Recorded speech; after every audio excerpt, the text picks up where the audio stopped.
Assalamualaikum warahmatullahi wabarakatuh. Tribuners, jumpa kembali dengan saya Mahmud Mubarok, Content Manager tribuncirebon.com.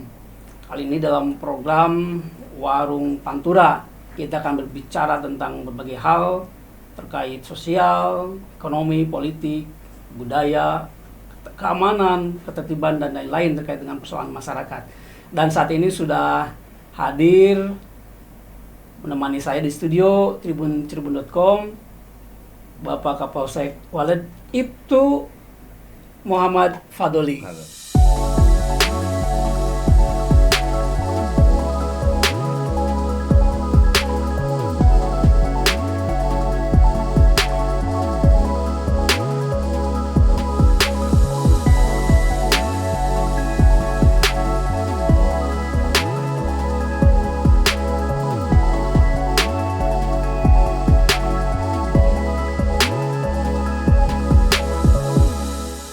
Assalamualaikum Pak. Waalaikumsalam. Apa kabar ini? Alhamdulillah baik. Sehat Mas. Selalu ya? Sehat. Harus ini semangat terus. Gimana Mas? Alhamdulillah, Sehat saya juga pun ya? ya sehat walafiat, walaupun harus keliling Alhamdulillah, sana sehat. kemari ini. Pokoknya bekerja loyalitas. Betul.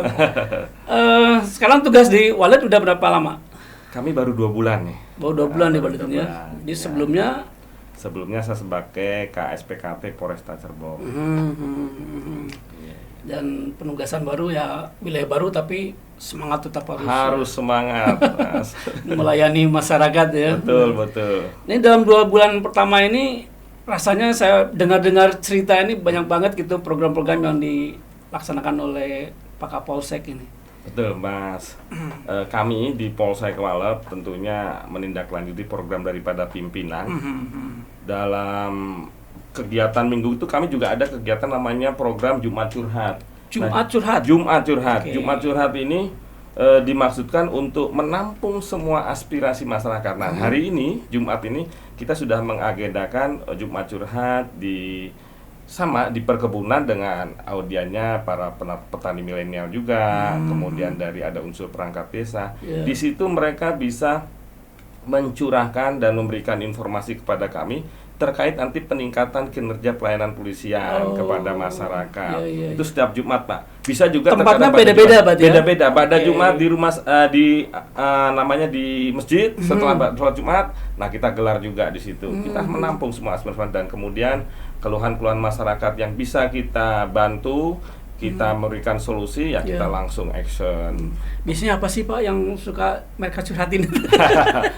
Ya banyak ya.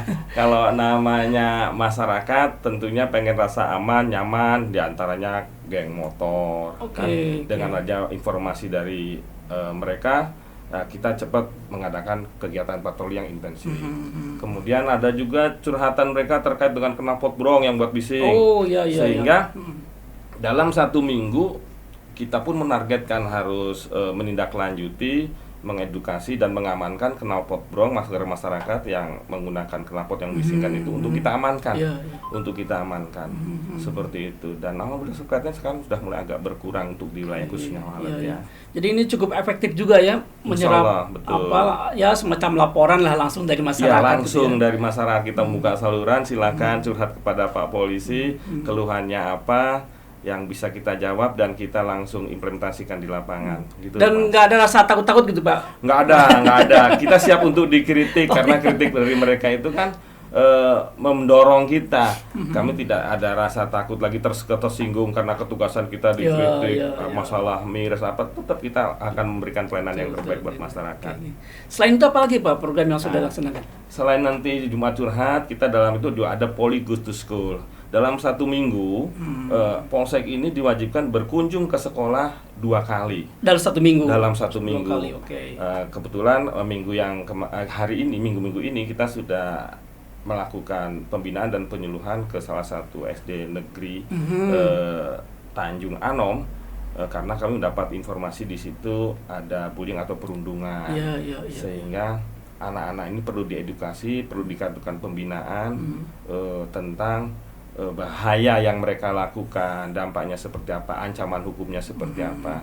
maksud dan tujuannya biar anak-anak yang ada efek jerah tidak melakukan perundungan dan bullying lagi pada teman-temannya. Ini memang di berbagai daerah banyak terjadi Pak ya, perundungan anak-anak pelajar gitu ya. Umum seperti itu Pak.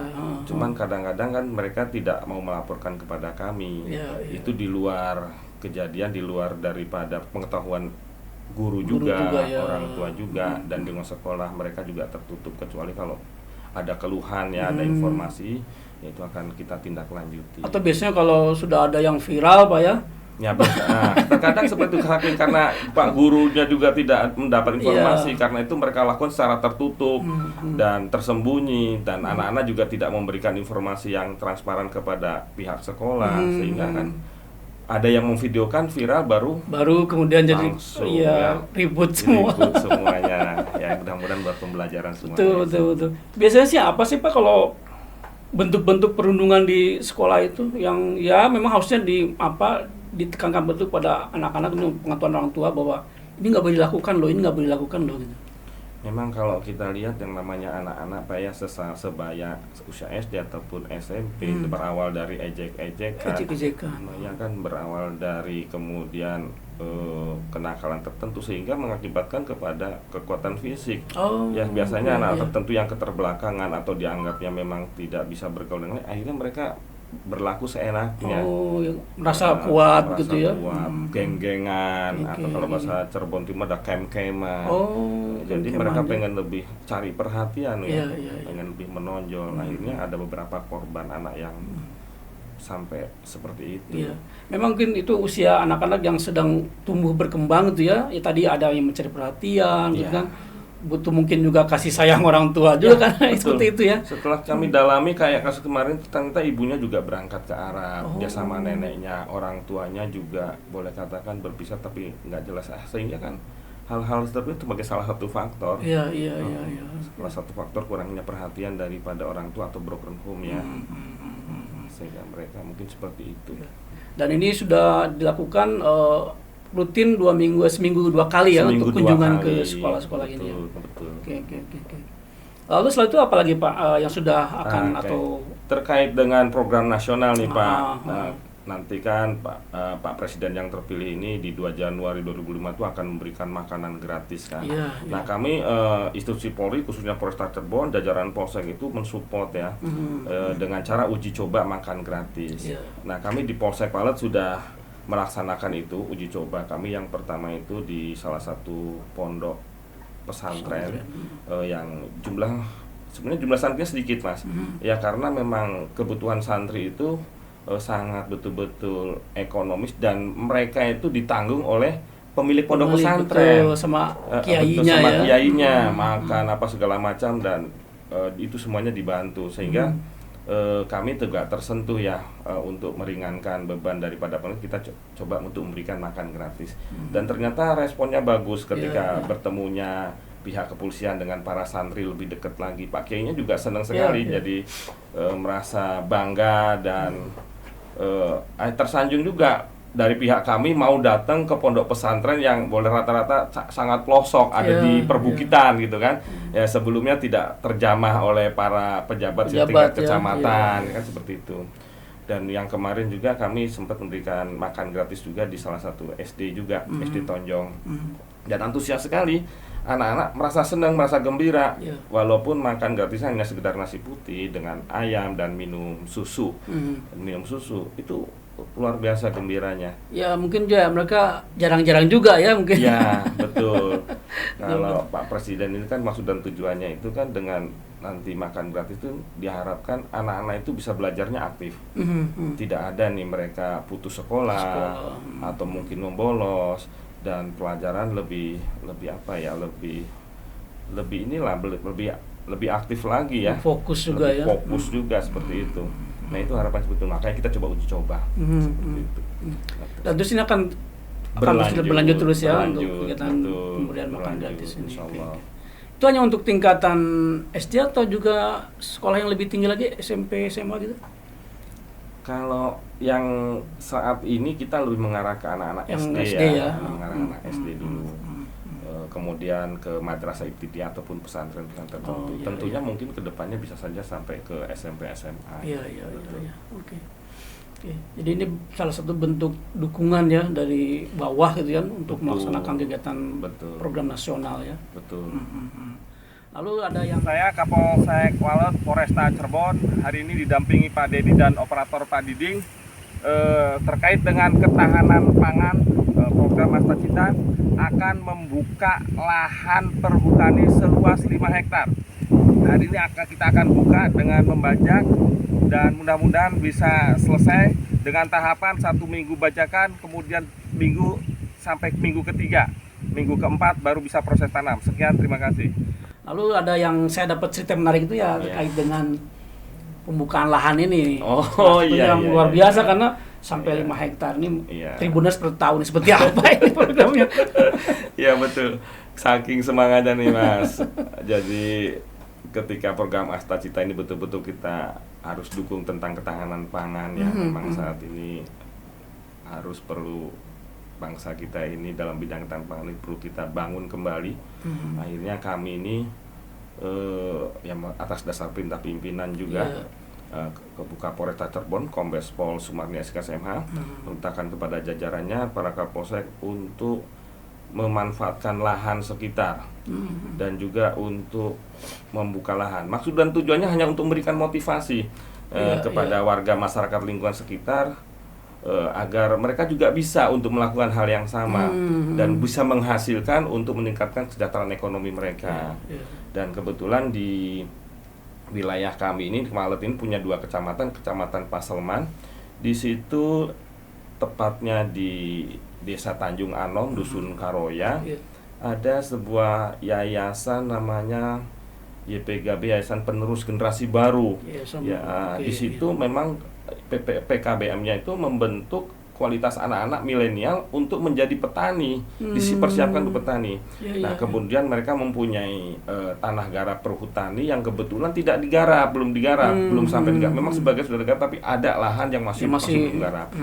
Nah itu makanya kami berperan bermitra dengan yayasan bagaimana kalau lahan itu kita buka, sehingga lahan itu ada kurang lebih disiapkan 5 hektar, kita buka 5 hektar, seperti itu Pak. Kita buka 5 hektar dan nanti dibantu juga oleh penyuluh pertanian juga tentunya untuk mendampingi kami. Dan nanti tenaga yang bantu juga dari kami juga ada, dari tenaga petani milenial juga ikut. Seperti itu. Itu nanti akan ditanami pohon singkong, Pak? Ya betul. Hasil daripada kita musyawarah dengan kemitraan dan petani untuk perawatan yang lebih praktis, nah kita coba tanami singkong, karena di situ juga sudah ada lahan jagung, sudah ada lahan cabai, sudah lengkap Pak di situ Pak. Nah singkong belum ada, sudah pernah dicoba tahun yang lalu dan hasilnya bagus, dan kita akan coba lagi singkong, nanam singkong. Dan perkiraan kalau dengan menanam singkong seluas 5 hektar itu akan menghasilkannya sangat-sangat banyak. Lumayan Mas, lumayan. Kalau mungkin bisa dihitung oleh Mas Mike, dari lahan yang 1 hektar itu bisa kita tanam bibit 8.000 singkong. 8.000 batang singkong itu kemudian dalam 1 tahun kalau panen minimal sampai 3 kilo, 5 kilo sampai 10 kilo itu bisa menghasilkan. Jadi bisa kebayang berapa ton. Dan nanti bisa untuk membantu daripada anak-anak juga yang di yayasan untuk proses belajar-belajar ataupun pengembangan pendidikan mereka. Tujuannya ke sana juga. Ini kan berurusan dengan pertanian gitu. Pak polisi ini nggak canggung gitu untuk kemudian terjun ke... Oh iya. Kebetulan alhamdulillah enggak ya. Kebetulan kami juga kan terlahir jadi masyarakat biasa, bergaul dengan petani awalnya, sehingga ketika kami harus bergaul dengan kembali lagi kepada masyarakat, kayaknya udah biasa-biasa saja, senang-senang saja gitu. Walaupun kami harus berbelok-belok, berkotor-kotor gitu kan Pak. Sudah ya kalau hanya tulus ikhlas itu ringan-ringan aja. Kalau di wilayah hukum Walet ini gimana sih Pak tingkat kriminalitas itu? Ya, di Walet ini ya kalau dibilang tinggi tidak, karena hasil evaluasi itu dalam minggu kemarin saja kita zero ya. Alhamdulillah ya. Tidak ada krim totalnya kan seperti itu. Kalau kriminalitas yang muncul, gangguan kami ada terkait dengan misalkan beberapa bulan yang lalu pencurian kendaraan bermotor ada. Kemudian kalau atau mungkin pencurian yang lain di dalam mobil juga sempat ada cuma satu, tapi tidak menonjol sekali. Iya. Nah, jadi terbukti 2 minggu ini juga kita Bisa clean zero ya? zero, nggak ada seperti Jadi itu. teman-teman di Walid ini luar biasa patrolin juga. Nah, di situ dia kita disarankan karena kita diannounce setiap minggu ketika jam rawannya aja di jam 0 kecil. Nah, kita laksanakan tuh patroli yang di jam 0 kecil itu, jam-jam kecil itu. Iya. Jam 1 sampai menjelang subuh. Ini titik tekannya di situ. Iya.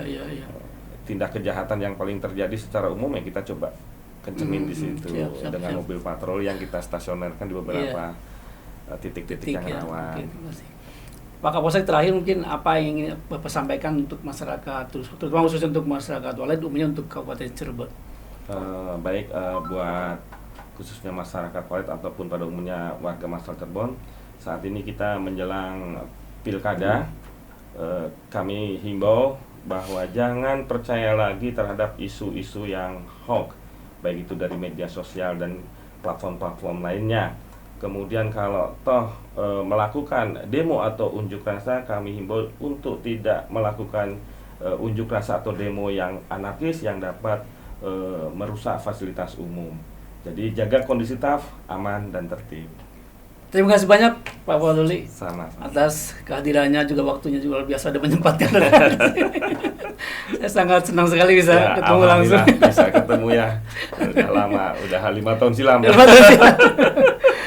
Baik, terima kasih banyak Tribunas. Demikian bincang-bincang singkat saya di Warung Pantura bersama Bapak Kapolsek Walid Ibtu Muhammad Fadoli. Kita akan berjumpa lagi di lain kesempatan, tentu dengan narasumber yang juga sama-sama menarik dan istimewa. Assalamualaikum warahmatullahi wabarakatuh. Mata lokal menjangkau Indonesia.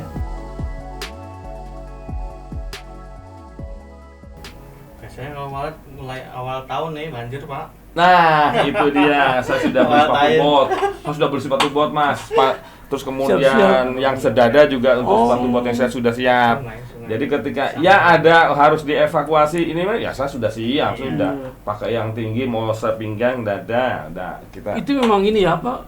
Langganan gitu ya? Dari Kuningan ya Pak ya? Betul, dari Kuningan. Oh, airnya dari Kuningan. dari Kuningan. Kalau Waktu Kuningan itu, hujan deras dia Pasti Bahkan di sini waktu itu nggak hujan, banjir karena dari Kuningan ya, Kuningannya banjir pernah kan? Pak? nah itu seperti kalau Kuningannya deras Iya. banjir Iya. Oh. kebagiannya Meskipun sampai di sini ke nggak hujan Walid. deras gitu kan. Iya. Gitu. Memang ada beberapa desa tertentu kayak Mekarsari, Gunung Sari, nah itu mereka Kayaknya di pinggir sungai kalau itu ya. Makanya ada kemarin kunjungan Pak PJ, sudah ada mulai penggalian saluran di Perumbulan. berarti ya, Mudah-mudahan bisa mengurangi Mengurangi lah ya. mengurangi lah ya.